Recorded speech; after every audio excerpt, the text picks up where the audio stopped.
Welcome back everybody, friends and colleagues, to another GB Studio tutorial video. In this one we're going to be looking at GitHub. If you don't know what GitHub is and you've never used it before, then I'm glad I'm showing you this, because this is how you save your projects from total annihilation if you were to lose your computer, right?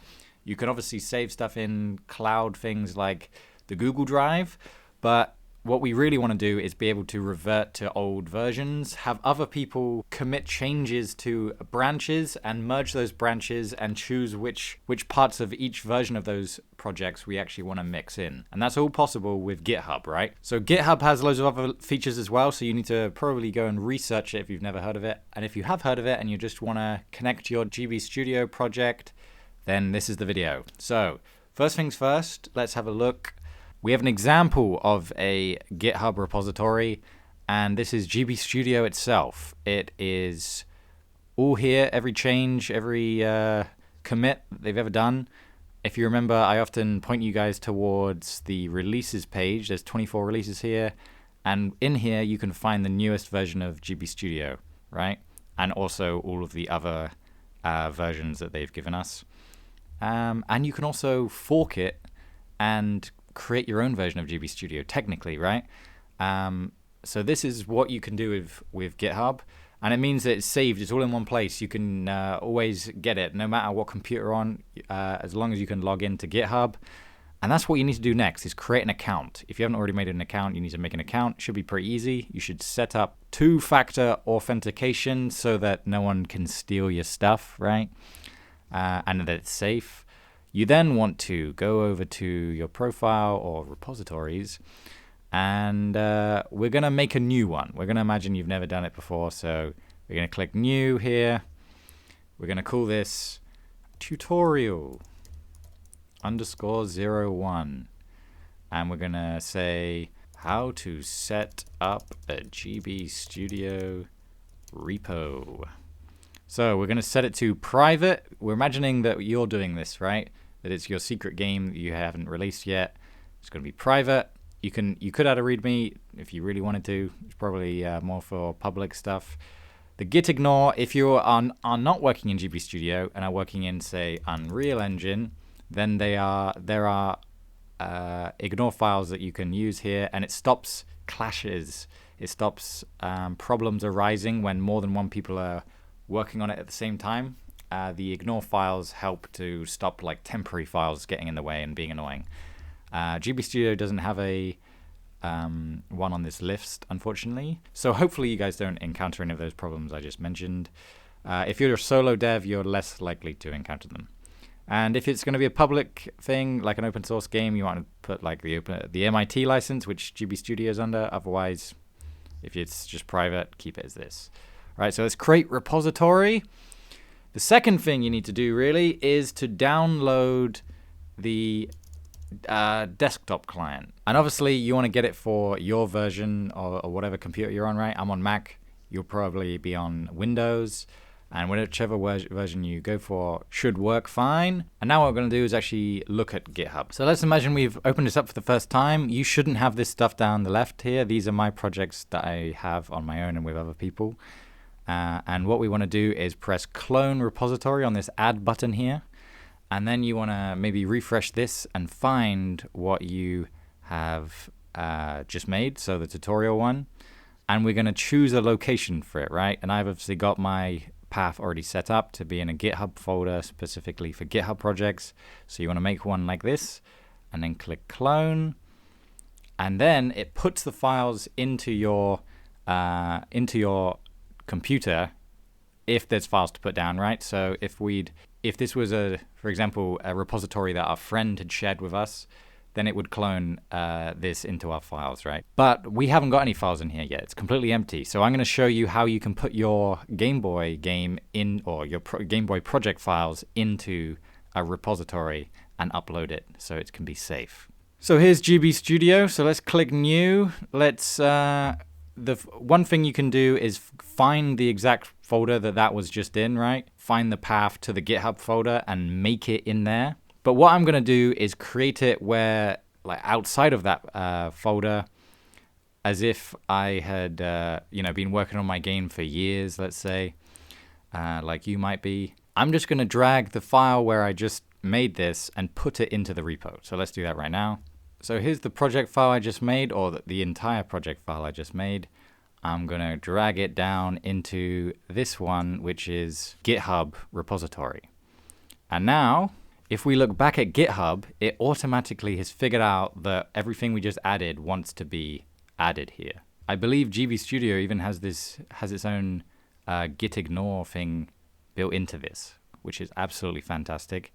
And if you're on Windows and it doesn't automatically happen, you might have to right-click the file, like the folder you just added, and click Add, and then it should do this exact same thing if it doesn't automatically for you. And then what we're going to do is we're going to commit this and push it, or publish this branch, and push it up to the repository into the cloud so that we save it, right? So I'm going to call it added project bingo. Should really add a description. You should really tell people what's going on so that when you share it, or if you want to revert to something, you can always go back and you know exactly what you're touching, rather than just putting some random string of characters here that doesn't tell you anything. So we're going to commit that to main. We're then going to publish the branch. And bingo. If we now look in GitHub, if we refresh the page, we should see that we've got the tutorial repo project in here. It even said added project, the last commit. And so we've got the assets, plugins, project, everything is in here. And it's beautiful. It's fantastic. Now, when you open up GB Studio to go and work on your project again, you need to remember that it's in the GitHub folder that you've created where your repository is. It's not where you might have had it before, okay? So you need to press the open project button here and then find it in the GitHub folder that we created. Otherwise, we're not going to be making changes to the GitHub version of our game. So keep that in mind. Another thing you can do is, next to the project, is make an assets folder. So here you can put all the working project file, or the working files, for example, from Photoshop or Tiled or whatever you use, and put them in here. So then they're saved, and you can even have the versions of the artwork and the even maybe game documents that you've been working on, right? That is best practice, really. Sometimes people have separate repos for those things so that the game is separate, but it's up to you. And I'd say that the game project files of GB Studio are so small that you shouldn't really need to worry about, having too much going on in these. So to reiterate, when you make a change, it updates on the left here. You then have to write a summary of what happened. So you'd say added something, or what you're working on, like menu system or something. And then you push it to the branch. And another cool thing you can do is create a new branch.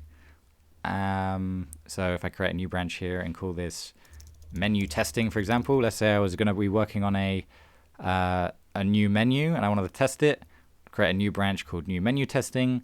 And when it's done, I can just, or if it didn't go to plan, I can just ignore it and continue in working in main.